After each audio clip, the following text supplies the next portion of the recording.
What is going on, guys? Money Levy here, back again on Saturday. Another disappointing night last night. None of the plays were to reach that full upside that I was looking for in their games. Most of them got around 4 to 5 times value. So disappointing there. But we're gonna be back here again on Saturday. I got my money six for you, my favorite six plays on a 5-game slate. I normally like these slates a lot. These kind of 5, 6 game slates.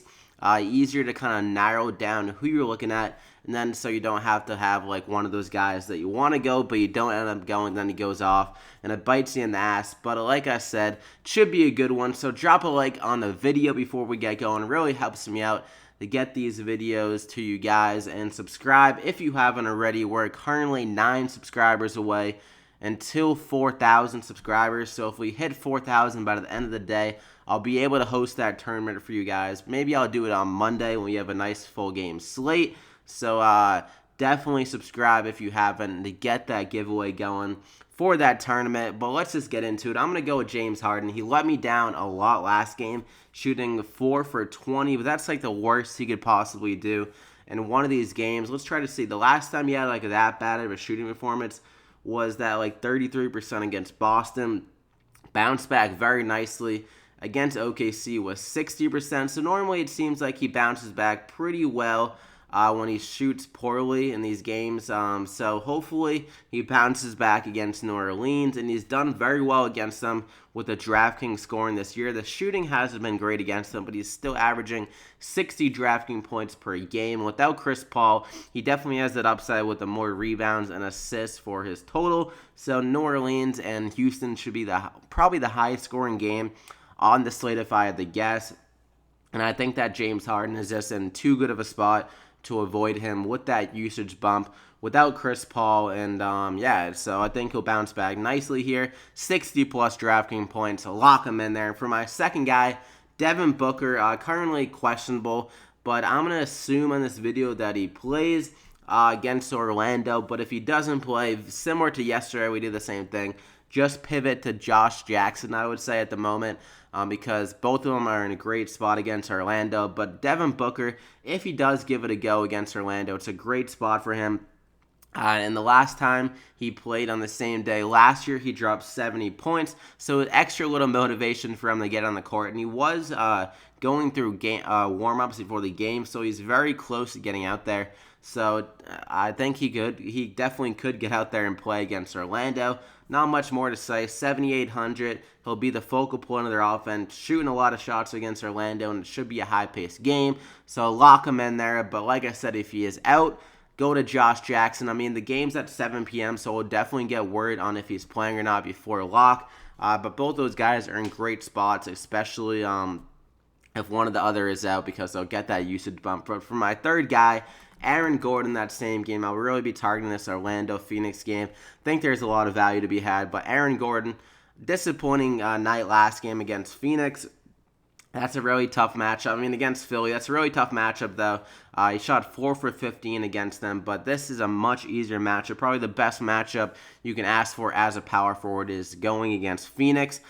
We saw Blake Griffin against them the other night drop almost a triple-double. So Aaron Gordon here, I think I'll have a much easier task of scoring. He shot around 70% against them earlier this year, 7 for 9, dropped 39 DraftKings points. I like the price at 7,500. He can definitely get a double-double and get some more points on the board there without a few of their scorers again in this game. Evan Fournier out, Jonathan Simmons out. So Aaron Gordon, he should be putting up 15 to 20 shots, and he has the best matchup, or one of the best matchups on the court for the Magic here. So I think they'll be going to him early and often here. So I can see 40-plus DraftKings points out of Aaron Gordon. So lock him in there. For my fourth guy, like I said, I'm staying with this game a lot here. Alex Len, he didn't get the start last game, so be on the lookout for that as well. If he doesn't get the start, maybe I'll lean Marquise Chris a little bit over him because he's cheaper. But based on this matchup, I think Alex Len will get the start in the spot against the Cavs.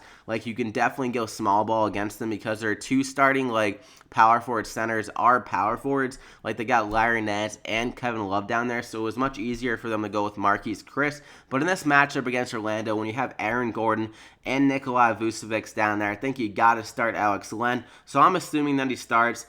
He still played very well against the Cavs last game, dropping 21 drafting points in only 25 minutes. And I think he'll have another solid game here. He's done very well this year, returning a lot of value every time he kind of gets to start and gets like 20 to 30 minutes if you just look at his game log before Tyson Chandler came back. But against Orlando, I'm not sure how he got 39 minutes in this game, but he dropped 42 drafting points in this game, so he definitely is capable of having a huge game in this matchup. So 4,500 doesn't need to do that much to return value. I think he'll be good for around like 25 drafting points if I had to put a number on it in the spot. So lock him in there. And for my fifth guy, we're going to go with that same matchup again. DJ Augustine going against his old teammate and Elfrid Payton. So an extra motivation for Augustine to put on a show.